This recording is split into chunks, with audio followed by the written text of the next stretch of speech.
Welcome to our latest episode, Cracking the Code, Strategies for Small Group Literacy Instruction with Shawn Toy.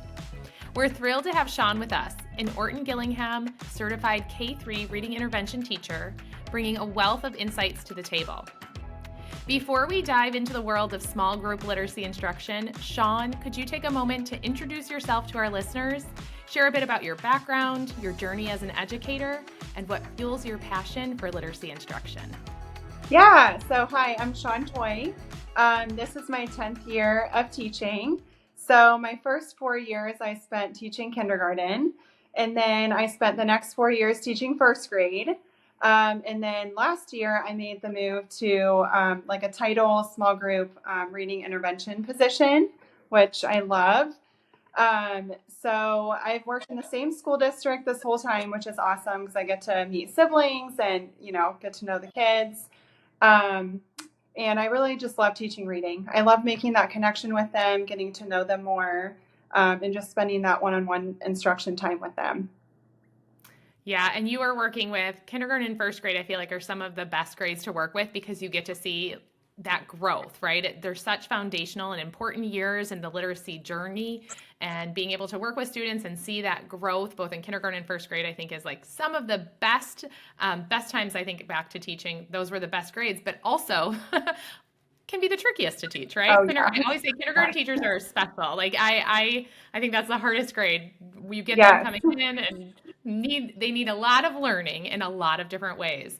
So thinking about the classroom instruction and having that whole group, thinking through the needs of a whole group, and now having that opportunity to really drill down and focus on literacy and plan that small group instruction, I would love to hear a little bit more about how you go about identifying the students who may benefit from that small group instruction, maybe thinking about what kind of assessments you use in addition to maybe observations, anecdotal data, and how that guides your selection process. Yeah, so our district uses Acadience as our screener for all of our students. We also use the STAR online assessment. So we take both of those things into consideration. And then we also do the core phonics survey to get some more data on, specific areas that we need to target. So those are really the big ones. And then also getting some more phonemic awareness data. So I love using, for my purposes, the Hegarty assessment just to see, what I really need to pinpoint with them. I love that you mentioned multiple types of assessments, right? So we've recently been talking quite a bit about small group instruction and really how we can make sure that it's targeted and that we're meeting the needs of our learners. And Acadience is a great universal screener, right? Gives us a little bit of that. I always call it our check engine light. We're administering that to all of our students. Some students pop up and we know we need to learn a little bit more. And that's the core phonics survey, or let me dig into their phonemic awareness and understand a little bit more about that. So when you're grabbing that information, I think, teachers would love to hear, how are you looking through that data? How are you sorting that data? How's that really, guiding your planning process? Yeah. So, looking at the different kinds of data, when we look at Acadience, we look at first grade, we look at, do they have their letter names and sounds in order? Because that's our foundational piece. Without that, we can't move forward with any other type of instruction until they have that solid. So that's one of the biggest pieces. And then, of course, the phonemic awareness piece. They also need to be able to orally, segment and blend before we can then move forward, with the written part. And then looking at just the core phonics survey specifically for older grades, we also look at the syllable types. What syllable types do they have a full grasp on? What do they need more instruction with? So that really helps me break down, where to target that instruction and where that kid is, where we need to meet them, to meet their needs. And so when you're planning that instruction and using that data to kind of, form your groups, how fluid then are your groups? Because I think that is one of the trickiest parts, right? About pulling small groups. I think back to when I was a reading specialist and you're trying to think about schedules and how this works with the students that have the same needs. Are you kind of on a rigid schedule where it's like, oh, it's every 4 to 6 weeks? Or are your groups more fluid where it's like, okay, we're working on alphabet knowledge, but you know what? These 3 kiddos, they've got this now. or kind of moving them out and moving some other students in? Yeah, so at the beginning of the year, we definitely had some movement while we're getting to know the students. So we had that baseline data, but then as the school year kind of progressed a little bit, into September, October, teachers got a better understanding of which kids, okay, they just needed a little bit of support to get back on track, or which ones really are needing that additional support. So there was a little bit of movement. Um, right now, everything's pretty solid, but after Christmas break, we typically kind of reevaluate where things are at the midpoint and then bring in new or exit other kids.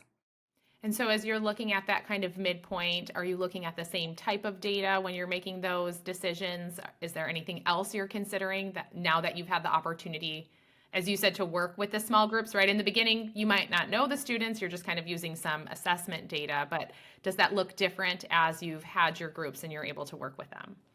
Yeah, so the actual assessments will be the same. So we give the core, 3 times a year. So we see how they've progressed through the syllable types, the letter names and sounds. We look at their PA, phonemic awareness. We do Acadience again, and then STAR will also have another benchmarking window. So all of that, and then plus, classroom teachers give input. How are they progressing in their tier one instruction? And if we're both seeing growth, then we kind of talk about, okay, is this kid ready? For some, or do they need additional support? Are they kind of ready to be let go a little bit from that? So, Yeah, and I love that you mentioned that because I think it's so important. Assessments do give us so much information, but that conversation with the classroom teacher, making sure that we're discussing what's happening, what are we noticing, what are those observations, because that's really where that application comes in, right? Like I might have a student, I can think of so many students, and I'm sure you can, that if I'm teaching a skill in isolation, they're great. And then when we're going to decode a word, it's like, that skill is not even something they're thinking about, and they're not actually applying those blending skills to decoding. So ensuring that we're looking at what students are actually transferring to both their reading and their writing.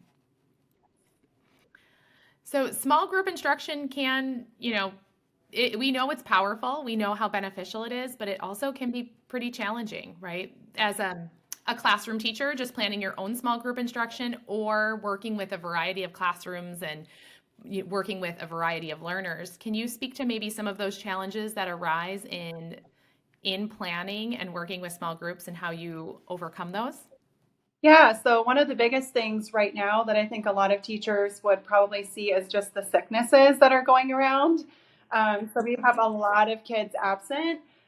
So one that affects, the instruction they're missing out on because they're not here. But then if they're missing a day where we're introducing something, then that challenge is, oh, I have to then introduce it to them when they come back and kind of play that catch up game.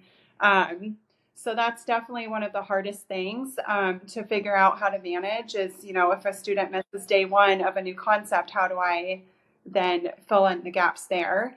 And then another thing that my district in particular has are a lot of English language learners. So what that brings then is the background knowledge that they might not have about some things that we're learning about. So filling in those gaps there, building vocabulary with them is huge. So those are, I think, some of the biggest things that we face in our small group instruction. Yeah, and I love that you mentioned that English language learner piece and building vocabulary and building background knowledge. I think often when we think about small group instruction, and I was guilty of this when I, first started teaching and even moving into a reading specialist role of always just kind of thinking about the phonemic awareness, the phonics, and the decoding and that application piece. But we can't forget about those other components that are absolutely critical to reading, right? That oral language is the foundation that everything else is built upon. And if our students are English language learners, or perhaps, maybe not an English language learner, but a student that's coming to us with low vocabulary, they didn't have a lot of language in their home. How are we focusing and building that background knowledge and that vocabulary, which I feel like is really tricky, right? Because we can talk and we can name a bunch of assessments. We can name Acadience and core phonics and phonemic awareness assessments. Do you use anything, or how are you kind of guiding that understanding of what the need is for vocabulary or for oral language? We don't have a specific assessment at this time for that, which I wish we did. And that's something that we've talked about, like I'm still in my OG training for my advanced training this year. And that's something that we talk about, how do we get to the comprehension? Like, is there a vocabulary list that they should know? And there really is no black and white answer. But I think the best way is just to kind of gauge their prior knowledge when we're reading about something, kind of get a feel for it, and then see, do I need to, add in some pictures or maybe a short video before to give them a true understanding. And something else I really like to do is just pair text. So one of the Haggerty books that, the first one, The Big Red Hat, is about the beach. So, pairing that with then a nonfiction passage or something that could be read to them just to build a little bit of background knowledge about the place or whatever the topic might be, I think is a great way to do that. Yeah, I love that. And I think all students can benefit from that as well, right? So kind of thinking through building that background knowledge. I love the idea of using, videos as well and kind of sharing and helping them see and build that background knowledge as well. As we think about we talked a little bit about the challenges. I would love to hear a little bit about some of your successes. Maybe you can think of specific groups or specific students that have really moved along and progressed by having this opportunity for this small group time. Yeah. So in terms of the challenges with, being absent and then making up, that lost time, I think always I have my students that were there kind of do some rereading at the table, maybe of the passage from the day before, or we keep everything in a folder that we've read. So giving them just a chance to kind of reread or partner read for a little bit while I'm able to then, fill in the student that was not here just to kind of get everybody on the same page. So the rest are still reading, and I'm able to provide that quick one-on-one catch up with a student who might have been absent. So that I think, has been okay. In terms of the English language learners, like I said, just providing that background knowledge for them, pictures, anything visual has been really helpful. Especially with third grade students that I work with and state testing, like that is a big thing. They might have to read a really long passage and they don't know anything about the topic. So I think just being able to build that for them is going to be really, really helpful.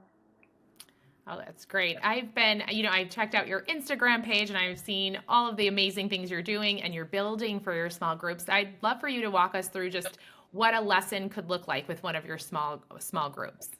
Yeah, so every lesson starts with phonemic awareness, which is my, favorite thing to do. Um, so I like to usually focus on one or two skills, and it's just a couple minutes. So I don't go through the whole entire No, Haggerty yeah. lesson. And I love Um, that you said that. I'm just gonna kind of yeah, that is exactly the way I always like to share. That's exactly the way it should be for small group, right? When we're teaching yeah, tier one whole group, we're teaching the whole lesson, meeting a variety of learners' needs. But absolutely, when we're pulling small groups, we want to be really targeted, focusing on just a couple of skills, just a nice, quick oral and auditory yeah. warm up. Yeah, so I love Bridge the Gap for that reason because it's so targeted that it's just simple to implement. So we always start with that, and then my next thing is like a visual, like a letter sound drill with them, which is just like a minute or so of targeted sounds. And then a blending drill where we just build a few words containing the sound. So if I'm teaching like digraphs, for example, I want to make sure I include that. The next step is some type of a multi-sensory word work piece. So either magnetic boards, whiteboards, word chaining. I don't know. I have like a million hands-on things I feel like that I do with I know. them. I was like I said, I was looking at your Instagram. I was like, oh my goodness, these are such amazing ideas and so engaging. Yeah. So like word mapping, I don't know, Play-Doh, there's just a million things. So I like to switch up, that piece. So it's they're either writing the words or they're decoding them like a roll and read, just something quick and targeted for what is going to be connected then to the connected text, which is our next step. So that's either reading a decodable book or a passage. And that's where most of our time is spent in the lesson, building fluency, lots of opportunities for rereading, highlighting the words that are the targeted skill, maybe some partner reading, scooping. And then I usually will do some type of a writing extension, not every day, but usually like every other day to go with the passage. So a word sort or like the books, I love that the books have the questions included in the back. I think that makes it so easy to just, pick one and have them do some writing with it. So, Yes, I love that. I mean, that is such a great, and you have all of those components in there, right? That warm up, and I love that you said, most of our time is spent on the actual reading of the decodable book or the decodable passage, and we know when we think about the opportunity to pull a small group and to work with them, that application piece is the most important time, and getting to hear them read and kind of see what are they doing when they're reading the text as well. I love that you were able to share some of the ideas for that warm up. I know you talked a little bit about, blending, just some activities. Something I saw when I was just looking through your Instagram, which I think many of us are familiar with blending lines. Those are really helpful, a great way to kind of target the sound that we're focusing, blend those words. But I love the way you had them read down and then you have them read back up for fluency. Can you speak a little bit about like your the directions or the instructions that you give them? Kind of, I think a lot of times when we're in this transitional phase or that more emergent phase of reading, and we're teaching students to say the sounds and blend them together, I know a lot of times we have some kiddos that really struggle to then say, "Oh my goodness, I don't have to actually say every sound and blend it together. I can actually decode this word the fast way. I could do this quickly." yeah, so this is actually something I learned through my Orton Gillingham training, and it's part of every lesson too. So we do it in the review word part there, but I transfer that to all of my small groups with the targeted words. So I have them code first. So marking whatever their tier one instruction does for marking is what I have them do. So like we would underline, the digraph in each word, for example. So as they go down, it's a little slower because they're coding and they're really maybe processing each word for that accuracy piece first, and then they will read the list then back up again for that fluency part. So after they've done that a few times, the kids get pretty used to, when I'm done reading down, I don't say that I'm done or sit there. I know that I then read back up again. So it just builds That's that great. fluency a little more. Yeah. I think that's helpful too, because even within a small group, you probably have some kiddos that are like, they're done while some might still be decoding. So I maybe Yeah. can read back up 2 times while I'm Right. waiting for everyone else to have the opportunity to finish. Yes. As we wrap up our discussion, is there one valuable takeaway that teachers can apply to enhance their small group literacy instruction based on the insights and strategies that you've shared in this episode? So I think the biggest takeaway, and that has been eye-opening for me leaving the classroom for a small group position, is just knowing, like meeting the kids where they are. So you really have to meet them like where their needs are, and that doesn't always look like what tier one instruction is in terms of the concept. So, and this is especially true for my older students. So what they're learning in tier one is not necessarily what my small group target is going to be because we're working on filling those gaps in that they don't have. So I think the biggest thing for teachers is to just figure out where the gaps are. Figure out, are the foundational pieces in place, or are we missing things that's breaking down that comprehension later, and filling in those gaps. So that might look a little different from what you're teaching in your whole group lesson. You might have to change it up, what you're teaching in small group. Just one other thing to add that would be a great takeaway here is just to remember that science of reading or structured literacy is not just phonics, which I think a lot of times is still kind of what we think of.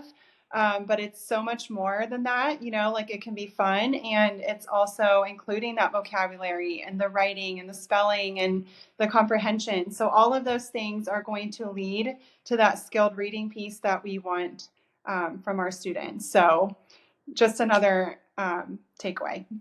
Yeah, and I love that you said that. That is so important as we have such robust conversations about those foundational skills because we know how important they are. All of the skills are important, and we need to remember that science of reading isn't just phonics. So thank you for adding that. Also, I think we have this conversation a lot as we look at standards, right? I've had so many people say, well, I'm teaching second grade, but there isn't phonemic awareness. We don't have phonemic awareness standards. We don't, because ideally, like you said, you wouldn't need to teach this in second grade, but if our students are missing these foundational skills, we absolutely have to fill in the gaps with those foundational skills. So small group time is such a phenomenal opportunity to do that and really meet students where they are at. And we are so grateful to you, Shawn, for sharing your insights today. We really appreciate your time. Thank you so much. Be sure to subscribe and stay tuned for our upcoming episodes where we explore literacy topics in a snack-sized, easily digestible format.